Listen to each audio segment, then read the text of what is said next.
Nimevuka vikwazo vingi sana. Manager Brand hapa, Kiongozi Entertainment. Kwa wengine wananitambua kwa brand wa Tajiri Chui. Leo nimekuja na jambo moja tu hapa la kuongea na vijana wenzangu. Na nia na madhumuni ilionifanya mpaka ndugu zangu watu wa media leo wamekuja kunitembelea nyumbani kuja kusikia mawili matatu ambayo ama ni uthibitisho wa hali halisi ya mfumo wa maisha ambao tunaishi vijana. Kuna baadhi ya vijana wengi ambao wanajua labda ni imani yetu tuliyokuwa nayo kwa sasa ya utafutaji wa riziki, wanaamini ni njia moja tu, ila kumbe kuna njia nyingine za ziada ambazo mtu unaweza kutoka na kwenda kutafuta. Leo hii hapa niko na vijana wangu ambao wameprocess, walotoka mikoa tofauti, ukatokea Kenya na mwingine katokea Morogoro na Dodoma hapa ambao wamekuja, na kweli watu wanafanikiwa. Vijana wengi sana wameshazoea kutapeliwa, ila sisi ni jumuiya yetu ya uongozi wa Tajiri Chui, watu tunafanikiwa kweli, watu tunamiliki mali, tunafanya vitu vikubwa, na watu wengi wamezoea kuongopewa kwamba kuna kafara za binadamu huwa zinafanyika, ila ukweli halisi sisi hatufanyi kafara wala hatuhusiki na kafara ya binadamu. Kafara zetu sisi ni wanyama tu ambao wanahusiana hivyo, na kila baadhi ya mtu mwenye umri na umri unavyozidi kusogea na kafara ndio inavyozidi kubadilika, kwa kutoka kwenye mbuzi mpaka kufikia kwenye ngamia ndio huwa tunazotumia. Na chengine cha ziada ambacho jinsi kilipo ndugu zangu ni New World Hall, ni kanisa ambalo watu wanapata mafanikio. Baadhi ya vijana wengi sana wamefanikiwa kupitia kanisa la Tajiri Chui ambalo lipo Dar es Salaam. Tukiangalia mfano mfupi, kuna akina mtu wa kazi ambao tuliwatoa katika mazingira magumu mpaka kuja kufikia leo hii wanamiliki chochote kitu baada kutoka kwenye nafasi fulani kwenda nafasi nyingine. Leo mfano mfupi, kijana ambao unahangaika kutafuta pesa kwa jasho, usiharibu muda wako kutafuta pesa kwa jasho. Muone Tajiri Chui ndio anajua wapi pesa zilipo. Sisi tulihangaika kweli na tulipata nafasi ngumu sana kwenye mafanikio. Niwape tu historia fupi ambayo ilonifanya mimi mpaka najiunga na New World Hall ambalo kanisa la Tajiri Chui. Mpaka nafika pale nilifanya kazi ngumu. Hakuna mafanikio yanayopatikana kiurahisi. Niwaambie vijana wenzangu, mafanikio yote lazima uhangaikie, na mafanikio yanahitaji gharama. Mfano mfupi, utatuma pesa kwa mtu ambaye sio kuwa sahihi, anakuambia nitumie pesa, unamtumia ikiwa hujawahi kumuona, hujawahi kudhibitisha. Inatajua ukiachana kupiga video call, omba hata ukutane naye ili uweze kufika. Sisi hatujawahi kumzuia mtu kufika kanisani kwetu, japokuwa kanisani kwetu kuna mambo mengi sana ambayo yanafanyika, huwa haturuhusu watu kufika, lakini hatujawahi kumzuia mtu. Mimi nilipata mistake moja wakati niko mkoani, nilikuwa niko Morogoro, nakumbuka hiyo siku akapita Tajiri Chui. Ndio mara ya kwanza mimi namfahamu na napata msaada wake.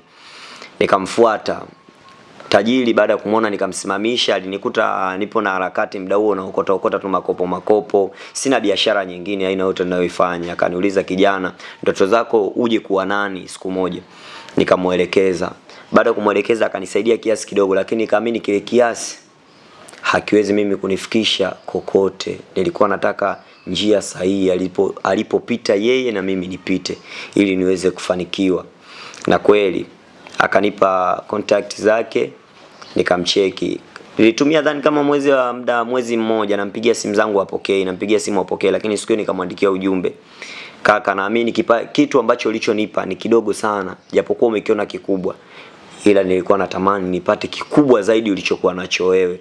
Baada ya kumwambia maneno ukarimu na maneno makali, akanitafuta kijana wake. Baada ya kunitafuta kanielekeza location nifike Dar es Salaam.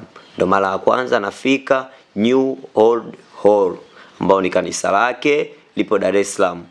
Nimefika pale, kabla ya mazungumzo aina yoyote niliulizwa una kiasi gani ambacho unaweza kukipata sasa hivi tukaingia kwenye kafara hiyo ya mnyama.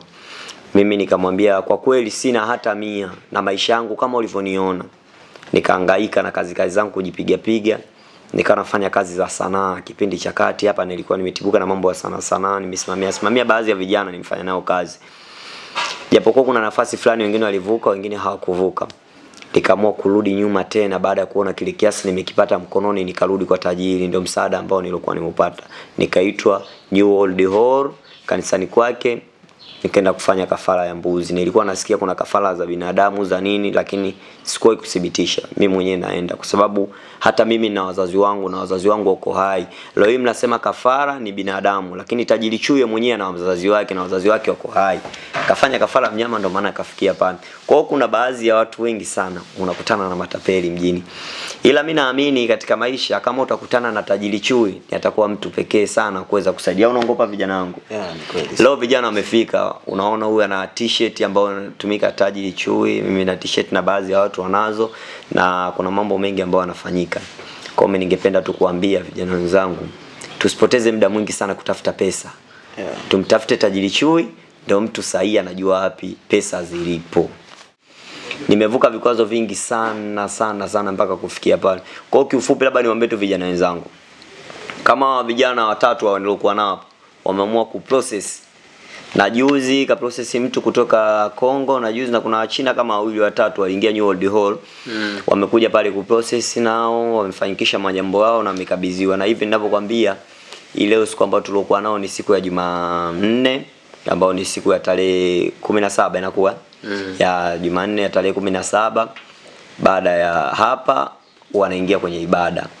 Kuna muda ambao natoka hapa naingia kwenye ibada. Ninapoingia kwenye ibada kuna kafara ambazo zinaenda kufanyika za wanyama, ni kwenye kanisa lenyewe New Old. Kwa hiyo kiufupi, mtu akizungumzia kuhusu tajiri chui ni mtu ambaye nimemtanguliza sana kwenye maisha yangu. Yaani ukitoa uhai wangu ni mtu ambaye anafuata ni tajiri chui, na ni mtu ambaye namjali, namthamini na nampenda. Mimi ningependa kwamba tumalizie kwa kitu kimoja kwa watu ambao wanatamani kuprocess au subana. Pia kuna taratibu gani nyinyi mnazingatia? Taratibu kubwa ambayo iliwepo pale, kuna mengine naweza kusema tunaweka nukta kwa sababu siwezi kuzungumza vile kwa ukubwa sana au kwa uchache kuhusu na kutaja zile habari, kwa sababu nitakuwa nimevuka nje kidogo ya mipaka yetu. Ila kuna gharama zozote? Gharama lazima ziwepo mzee. Hakuna mafanikio yanayopatikana rahisi. Gharama zipo na gharama zake ni nafuu sana. Kwa sababu leo hii ukija ukipata hii t-shirt, ukachukua t-shirt moja, tutakupa connection ya kuweza kuingia kwenye mafanikio, kwa sababu utachukua t-shirt, tutakupa karibu na sisi, na kuna kiasi kidogo ambacho utakacholipia. Lakini kwa kiasi kulipia kinaingana na umri ambao uliokuwa nao, kwa sababu kila age inavyozidi kupanda na kushuka na gharama ndo ambayo inavyozidi kukua. Kwa sababu leo hii mtu wa miaka 50 ambaye kwenye ujana wake huko alihangaika kutafuta hela hajapata, nataka aje kupata uzeeni, maana yake hela ya urahisi lazima atumie gharama kubwa mzee kwa ajili ya kupata mafanikio. Na maana yake, na mtu ambao unajua kijana, nafasi leo unao na muda unao, nafasi zimbakia chache sana kwa kipindi hiki, kwa sababu kipindi hiki ambacho tunaingia ni Ramadhani. Baada ya siku moja au mbili hapa mbele kutakuwa na Ramadhani, lakini sisi Ramadhani haitusababishi au haitukoseshi kufanya mambo yetu. Huo utakuwa ni uongo. Bana, noma sana. My name is Stone Gold, title la Mama Jackie. Hapa tulikuwa na LK Media pamoja na Muka TV. Tuko na wafuasi wa chui tajiri au subana.